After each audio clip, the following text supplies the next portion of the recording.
राधे राधे दोस्तों। वृंदावन में बांके बिहारी जी मंदिर में बिहारी जी की काले रंग की प्रतिमा है। इस प्रतिमा के विषय में मान्यता है कि इस प्रतिमा में साक्षात श्री कृष्ण और राधा जी समाहित हैं। इसलिए इनके दर्शन मात्र से राधा कृष्ण के दर्शन के फल की प्राप्ति होती है।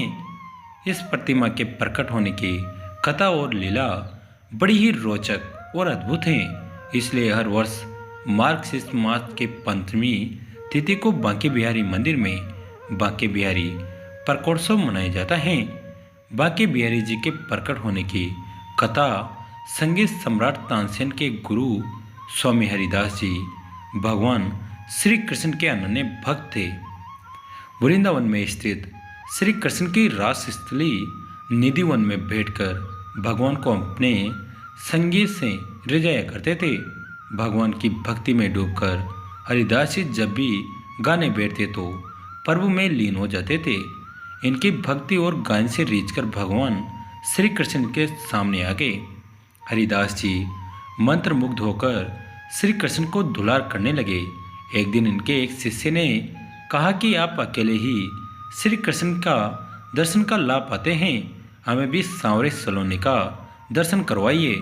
इसके बाद हरिदास जी श्री कृष्ण की भक्ति में डूबकर भजन गाने लगे। राधा कृष्ण की युगल जोड़ी प्रकट हुई और अचानक हरिदास के स्वर में बदलाव आ गया और गाने लगे। भैरी सहज जोरी प्रकट भई जुरक के गोर श्याम घन दामिनी जैसे प्रथम है होती अब हूँ आगे हूँ रही है न टरी है जैसे अंग अंग की उचकाई सुंगराय चतुराई सुंदरता ऐसे श्री हरिदास के स्वामी श्यामा पुंज बिहारी सम वैसे वैसे। श्री कृष्ण और राधा जी ने हरिदास के पास रहने की इच्छा प्रकट की। हरिदास जी ने कृष्ण जी से कहा कि प्रभु मैं तो संत हूँ, आपको लंगोट बना दूंगा, लेकिन माता को नित्य आभूषण कहाँ से ला कर दूंगा। भक्त की बात सुनकर श्री कृष्ण मुस्कुराए और राधा कृष्ण की युगल जोड़ी एकाएकार होकर एक विग्रह के रूप में प्रकट हुई। हरिदास जी ने इस विग्रह को बांके बिहारी नाम दिया। बांके बिहारी मंदिर में इसी विग्रह के दर्शन होते हैं। बांके बिहारी के विग्रह में राधा कृष्ण दोनों ही समाये हुए हैं। जो भी श्री कृष्ण के इस विग्रह का दर्शन करता है उसकी मनोकामनाएं पूरी होती हैं। कुंज बिहारी श्री हरिदास शाम कृष्ण और उनकी दूसरी पत्नी जामवंती के ज्येष्ठ पुत्र थे, जिसका विवाह दुर्योधन की पुत्री लक्ष्मणा से हुआ था। जब महाभारत का युद्ध समाप्त हुआ तो गांधारी ने कृष्ण को इसका दोषी मानते हुए यदुकुल के नाश का श्राप दे दिया, जिसे कृष्ण ने स्वर्ग स्वीकार किया। उन्होंने यह भी कहा कि समय आने पर वे और बलराम स्वयं यदुकुल का नाश कर देंगे।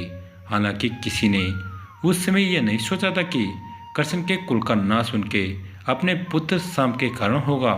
महाभारत को समाप्त हुए 36 वर्ष बीत चुके थे। एक बार महर्षि दुर्वासा यम अन्य ऋषि द्वारका पधारे। ऋषियों का इतना बड़ा झुंड देखकर शाम और उनके मित्रों ने उनसे ठिठोली करने की सोची। उन्होंने शाम को एक स्त्री के रूप में सजाया और उसका मुख ढककर महर्षि दुर्वासा के पास ले गए। उन्होंने महर्षि को प्रणाम कर उनसे कहा, हे महर्षि, हमारी यह सखी गर्भवती हैं। आप लोग तो सर्वज्ञानी हैं, अतः भविष्यवाणी करके यह बताए कि इसे परसों में पुत्र होगा अथवा पुत्री। इस प्रकार के प्रयास से सभी ऋषि बड़े दुखी हुए, किंतु इसे बालकों का बचपना समझकर उन्होंने कुछ नहीं कहा। किंतु महर्षि दुर्वासा अपने क्रोध पर नियंत्रण न रख पाए। श्राप तो वैसे भी उन्होंने उनकी जीवा की नोक पर रहा करता है।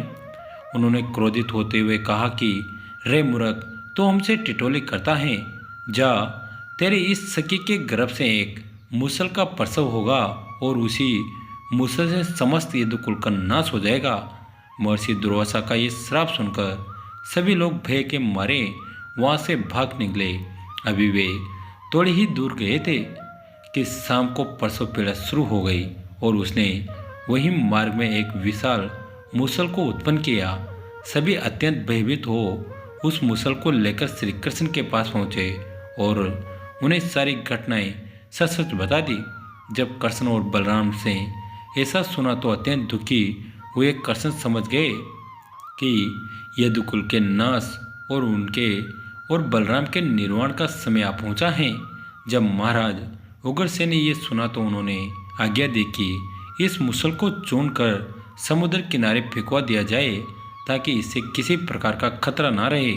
कृष्ण तो सब जानते ही थे किंतु उन्होंने कुछ कहा नहीं।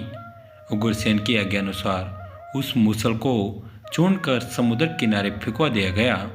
उस चून से मनुष्य की ऊंचाई जितना घास उगाए उस घास तो द्वारिकावासी बड़े आश्चर्यचकित हुए कि रेत में घास कैसे उग सकती हैं, किंतु थोड़े दिनों में लोग इस बात को भूल गए। कुछ समय बाद प्रभास तीर्थ के उत्सव हेतु समस्त यादवगण समुद्र के किनारे इकट्ठे हुए। वहाँ वाद विवाद करते हुए वे सभी मदिरा का पान करने लगे। कृष्ण और बलराम ने उन्हें बहुत समझाया कि उन्हें मदिरा पान नहीं करना चाहिए, किंतु किसी ने उनकी एक न सुनी। दोनों समझ गए कि देवयोग आ चुका है। इसी कारण वे दोनों उस भीड़ से अलग जाकर बैठ गए। मदिरा के मद में सात्विकी ने कर्तवर्मा का मजाक उड़ाते हुए कहा, ये देखो, ये वो मानव हैं जो महाभारत के युद्ध में कौरवों की ओर से लड़े थे। और तो और ये इतने बड़े महारथी हैं कि रात्रि के अंधेरे में छल पूर्वक इन्होंने पांडवों के वध में अश्वत्थामा का साथ दिया। इस पर भी आज ये निर्जल की भांति यहाँ हमारे समक्ष बैठे हैं।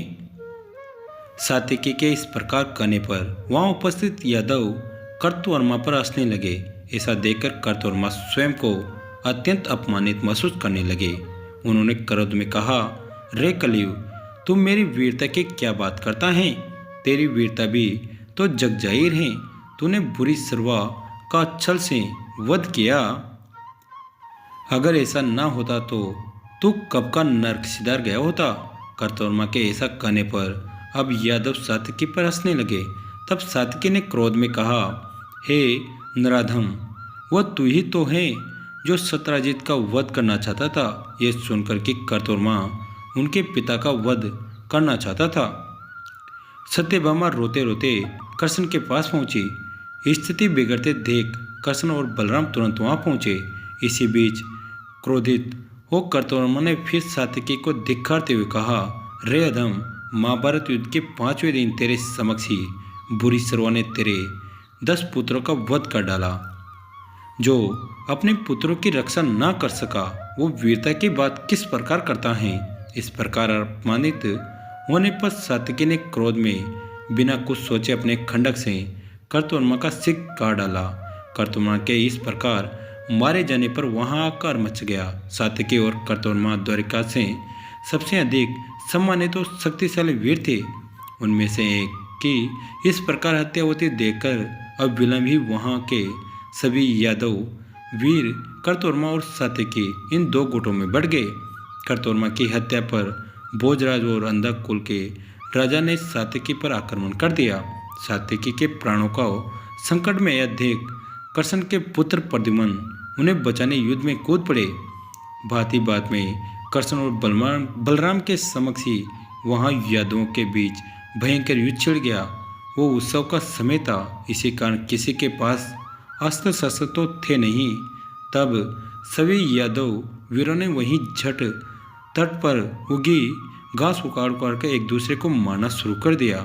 दुरासा ऋषि के शाप के कारण उन घासों में शस्त्र मुसलत पैदा हो गई और उसी से सब एक दूसरे का नाश करने लगे। जब कृष्ण और बलराम ने ऐसा देखा तो मारे दुख और क्रोध के दोनों ने उसी घास को उखाड़कर स्वयं को अपने हाथों से उसी घास से सबका वध करना आरंभ कर दिया।